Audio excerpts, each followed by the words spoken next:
Calculator use பண்ணுறீங்களா? அதெல்லாம் possible ஆகிறது ஜீரோனால தான். வேர்ல்டில் மோஸ்ட் பவர்ஃபுல் நம்பர் ஜீரோ. அது எங்கே டிஸ்கவர் பண்ணாங்க தெரியுமா? இந்தியா.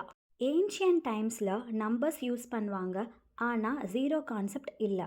எக்ஸாம்பிளாக சொல்லணுன்னா 10, 100, 1000 மாதிரி நம்பர்ஸ் ப்ராப்பராக ரெப்ரசன்ட் பண்ண கஷ்டமாக இருந்துச்சு. அப்போ தான் இந்தியா மேத்தமேட்டிஷியன்ஸ் ஒரு பெரிய டிஸ்கவரி பண்ணாங்க. 7th செஞ்சுரியில் ஆரியபட்டா அண்ட் பிரம்மகுப்தா மாதிரி கிரேட் ஸ்காலர்ஸ் ஜீரோக்கு ஒரு வேல்யூ கொடுத்தாங்க. அவங்க சொன்னாங்க, ஒன்றுமில்லைன்னு சொல்கிறது கூட ஒரு நம்பராக ரெப்ரசன்ட் பண்ண முடியும். பிரம்மகுப்தா ஃபர்ஸ்ட் டைம் ஜீரோக்கு ரூல்ஸ் கிரியேட் பண்ணார். அடிஷன், சப்ராக்ஷனில் ஜீரோ எப்படி பிஹேவ் பண்ணணும்னு எக்ஸ்பிளைன் பண்ணார். இதுதான் வேர்ல்டு மேத்தமேட்டிக்ஸ்க்கு ஒரு டேர்னிங் பாயிண்ட். இந்தியாவில் இருந்து இந்த கான்செப்ட் அரப் கண்ட்ரீஸ்க்கு போய் அப்புறம் யூரோப்புக்கு ஸ்ப்ரெட் ஆயிடுச்சு. இன்றைக்கி நம்ம யூஸ் பண்ணுற மேக்ஸ், கம்ப்யூட்டர்ஸ், டெக்னாலஜி எல்லாத்துக்கும் பேஸ் ஜீரோ தான்.